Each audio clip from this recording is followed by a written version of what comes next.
மத்தேயு 18ஆம் அதிகாரம். அவ்வேளையிலே சீஷர்கள் இயேசுவினிடத்தில் வந்து, பரலோக ராஜ்யத்தில் எவன் பெரியவனாயிருப்பான் என்று கேட்டார்கள்.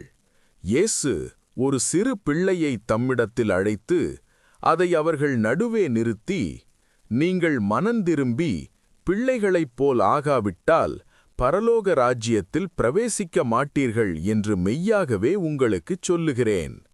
ஆகையால் இந்த பிள்ளையைப் போல தன்னை தாழ்த்துகிறவன் எவனோ அவனே பரலோக ராஜ்யத்தில் பெரியவனாயிருப்பான். இப்படிப்பட்ட ஒரு பிள்ளையை என் நாமத்தினிமித்தம் ஏற்றுக்கொள்ளுகிறவன் என்னை ஏற்றுக்கொள்ளுகிறான். என்னிடத்தில் விசுவாசமாயிருக்கிற இந்த சிறியரில் ஒருவனுக்கு இடறலுண்டாக்குகிறவன் எவனோ அவனுடைய கழுத்தில் ஏந்திரக் கல்லைக் கட்டி சமுத்திரத்தின் ஆழத்திலே அவனை அமிழ்த்துகிறது அவனுக்கு நலமாயிருக்கும். இடறல்களின் நிமித்தம் உலகத்துக்கு ஐயோ! இடறல்கள் வருவது அவசியம். ஆனாலும் எந்த மனுஷனால் இடறல் வருகிறதோ அவனுக்கு ஐயோ! உன் கையாவது உன் காலாவது உனக்கு இடறல் உண்டாக்கினால் அதை தரித்து எரிந்து போடு. நீ 2 கையுடையவனாய் அல்லது 2 காலுடையவனாய் நித்திய அக்கினியிலே தள்ளப்படுவதைப் பார்க்கிலும் சப்பாணியாய் அல்லது ஊனனாய் நித்திய ஜீவனுக்குள் பிரவேசிப்பது உனக்கு நலமாயிருக்கும். உன் கண் உனக்கு இடறல் உண்டாக்கினால் அதை பிடுங்கி எரிந்து போடு. 2 கண்ணுள்ளவனாய் எரி நரகத்தில் தள்ளப்படுவதைப் பார்க்கிலும் ஒற்றைக் கண்ணனாய் ஜீவனுக்குள் பிரவேசிப்பது உனக்கு நலமாயிருக்கும். இந்த சிறியரில் ஒருவனையும் அற்பமாய் எண்ணாதபடிக்கு எச்சரிக்கையாயிருங்கள். அவர்களுக்குரிய தேவதூதர்கள் பரலோகத்திலே என் பரமபிதாவின் சமூகத்தை எப்பொழுதும் தரிசிக்கிறார்கள் என்று உங்களுக்குச் சொல்லுகிறேன். மனுஷகுமாரன் கெட்டுப்போனதை ரட்சிக்க வந்தார். உங்களுக்கு எப்படித் தோன்றுகிறது? ஒரு மனுஷனுக்கு 100 ஆடுகள் இருக்க அவைகளில் ஒன்று சிதறிப்போனால் அவன் மற்ற 99 ஆடுகளையும் மலைகளில் விட்டுப் போய் சிதறிப்போனதை தேடாமல் இருப்பானோ?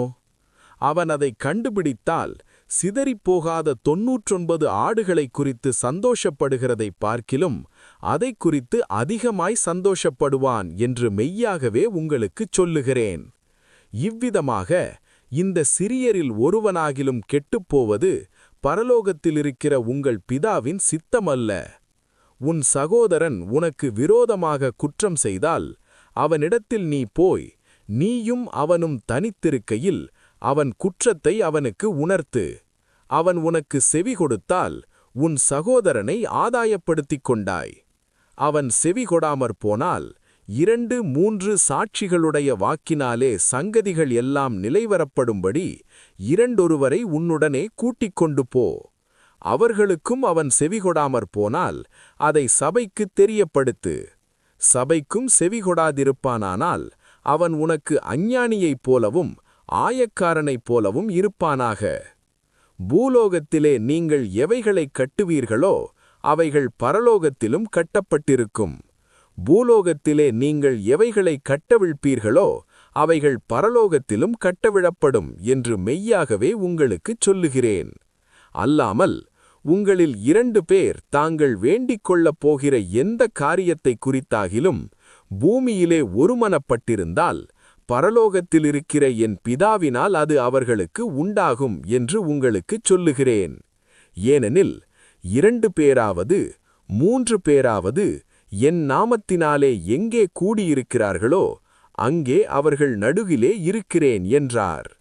அப்பொழுது பேதுரு அவரிடத்தில் வந்து, ஆண்டவரே, என் சகோதரன் எனக்கு விரோதமாய் குற்றம் செய்து வந்தால் நான் எத்தனை தரம் மன்னிக்க வேண்டும்? 7 தரம் மட்டுமோ என்று கேட்டான். அதற்கு இயேசு, 7 தரம் மாத்திரமல்ல, 70 தரம் மட்டும் என்று உனக்குச் சொல்லுகிறேன். எப்படியெனில் பரலோக ராஜ்யம் தன் ஊழியக்காரரிடத்தில் கணக்கு பார்க்க வேண்டும் என்றிருந்த ஒரு ராஜாவுக்கு ஒப்பாயிருக்கிறது. அவன் கணக்கு பார்க்கத் தொடங்கிய போது 10,000 தாலந்து கடன்பட்டவன் ஒருவனை அவனுக்கு முன்பாக கொண்டு வந்தார்கள். கடனை தீர்க்க அவனுக்கு நிர்வாகமில்லாதபடியால் அவனுடைய ஆண்டவன் அவனையும் அவன் பெண்ஜாதி பிள்ளைகளையும் அவனுக்கு உண்டான எல்லாவற்றையும் விற்று கடனை தீர்க்கும்படி கட்டளையிட்டான். அப்பொழுது அந்த ஊழியக்காரன் தாழ விழுந்து வணங்கி, ஆண்டவனே, என்னிடத்தில் பொறுமையாயிரும், எல்லாவற்றையும் உமக்கு கொடுத்து தீர்க்கிறேன் என்றான்.